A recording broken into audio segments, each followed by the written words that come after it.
Guys, welcome na usab sa ato ang mga motivational story o mga gitawag nato sa Bisaya o mga sambingay. Daghan tang mga sambingay about sa Kristohanon o duna kita mga mapupo nga mga dagkong lesson, especially gyud sa ato ang pag-serve sa Ginoo, pagpangalagad niya. So karon guys, pinasahi ni atong content. Kini atong content karon sa atong sambingay is about stewardship o kaning pagkapiniyalan. Daghan kayo ro mga Kristohanon nga dili pa gyud kapiyalan.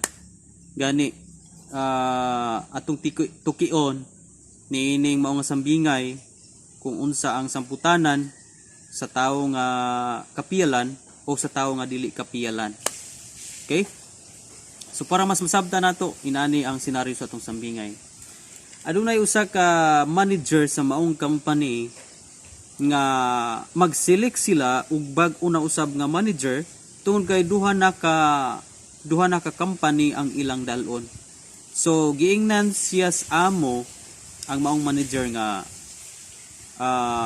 siya ang mupili og bag-ong manager nga diha ra pud siya mukuha sa mga trabahante.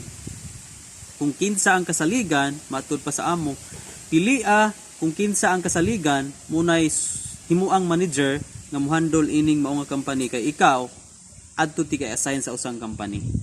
So tuod man katong manager nga una nakita niya nga aduna gyud tawo nga kasaligan o usa ka trabahante nga tig arrange ra taon sa karton. Ang iyang trabaho tig arrange ra sa karton, pero nakita niya nga kasaligan kayo ning maong tawo. Kaya how many times nga gipaunan kini og salapi pero giuli gyud sa amo tungod kay kasaligan ning maong tawo. So niagi og testing kitong maong yang gipili o gibistigar sa maong manager ang maong tawo nga giingnan niya, Brad,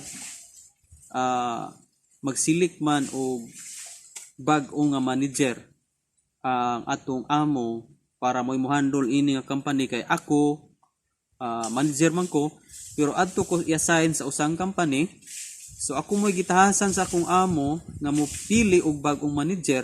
So ikaw ako nakita, Brad, sa tanang nga trabahante ikaw ako nakita nga kasaligan busa na ako'y ipabuhat nimo para ma-prove o para madawat ka. Kaya ako may gitahasan para madawat ka as second manager nini nga mao nga company. So tuod man giingan siya sa maong manager kay ako may mudawat nimo, ako may mupirma para dawaton tika.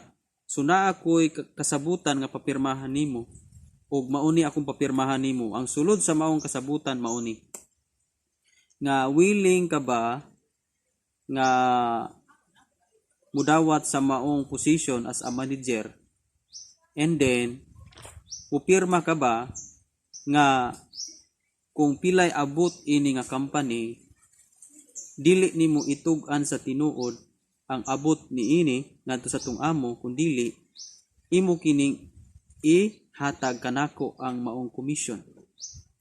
So gihangyo tong maong tawo nga ug sa lain pang pagkasulti niya na tong maong manager nga, sige kay ako may mudawat nimo na ako ipabuhat nimo nga ang tanan nga income unya nini nga company ayaw lang ilista diha tanan nga mao niyang abot, kundi waan nimo kini para commission ni para sa ako. So mga yung commission tong una nga manager. So duhara kung papilian nimo, kung mupirma ka niini madawat ka, kung imong dawaton kini akong offer kay ako may mo pasulod nimo, or either volunteer ka sa imong trabaho kung dili ka upirma niini. So moto ipamalandungan niya, giingnan niya tong manager nga, sige sir, ako pa nang pwede ba nga ako sa anang pamalandungan o sa anang iyampo. Sige, taga-antig ako sa kagabi ugma pohon mao na ni ang time nga imuhang ihatag ang imong pirma or tubag, or kung dili ka maputbol ka sa imong trabaho apan kung mudawat ka niini, so makasulod ka as a manager inya ang commission ari sa ako. Sumutong na malansi sa usa ka trabahante kay kato Kristuhano man siyang trabahante. Uli siya sugilon sa siyang asawa, gingnan niya asawa nga day dunay problema karon sa akong trabaho tungod kay adunay gi-offer ang amuang manager nga magsilik daw sila og bagong manager niya usa kos napilian nya mo to nalipay ang asawa kay usa sa napilian pero niyo ang bana nga problema day kay ang usa ka manager nga mopasulod nako naa say hangyo nga kung mo pirma ko atong iyang papirmahan nga ang tanang abot sa maong company dili isugilon og sakto sa amo kun dili adto sa iyaha ang uban nga komisyon. So kung mo pirma ko dawaton ko niya sa manager. Apan kung dili ko mo pirma putbulon ko niya sa trabaho. So nabalansi sa asawa o bana nga dili man na maayo do nga upirma ka ana kay murag limbong man na ang manager tuod ka pero limbong man na siya. So mutong nabalansi nagampo sila kay Christian man mutong giingnan siya sa asawa gi-advisean siya nga pilian na lang nga maputbol ka ngita lamang taglaing trabaho kay no na may laing pamaagi ang Ginoo nga i-bless na niya dili sa pamaagi nga anang manglimbong ta. Sumuto pagkaugma niadto ang maong bana dito nagbistigar na sa unang manager. Pagbistigar dito nagtuon na tong manager nga mupirma gyud ang maong bana. So gibistigar niya unsa man kumusta man ang decision imo na bang pirmahan ang atong kasabutan or maputbol ka mawala ka sa imong trabaho. Sumuto ni ana tong bana nitubag nga sir sa tibok na kong kinabuhi nangalagad ko sa Ginoo doon ako ipagtahod sa Ginoo paghanlok sa Ginoo. So wala na batasan nako nga manglimbong ko gani how many times nga gipaunan ko dinhi pero akong giuli sa amo ang mga gipaon nga mga kwarta. So ani nga time sir mas palabihon nako nga maputbol ko sa kong trabaho kaysa mo pirma ko aning usa ka limbong. So sa prangka pagasulti sir o sa laktod nga pagasulti dili ko na ani mo pirma o kung imo kong putbulon sa akong trabaho it's okay kay mangita ra pud kog laing trabaho. So mo lang ni sir pasensya na sir na dili ko pirma ana okay lang kung maputbol pugos kong trabaho. So sa dihang hapit na tamo gawas among tao uli na siya nanghin na sa sir pwede na kumuli sir kay mga apply pa pug laing trabaho. So diha sa gawang gisunod dayon sa mga manager kay muuli naman unta tong mga tao. So gisunod sa mga manager o gi-congratulate sa mga manager. Giingnan niya gikuha na yang kamot kilamano ang maong kamot. Giingnan niya Brad salamat ikaw na ang next manager. Ikaw na ang manager ni maong company. Gitest ratika giingnan niya gitest ratika kung dili bagyog kalimbungan kung kapiyalan bagyog ka. Pero nakita na ko nimo nga bisan pa og maputlan kag trabaho bisan pag maputbol ka basta kay dili ka makapanglimbong. So mao ni ang requirements sa among amo kanang kapiyalan. So Brad salamat ikaw na ang manager ining maong company.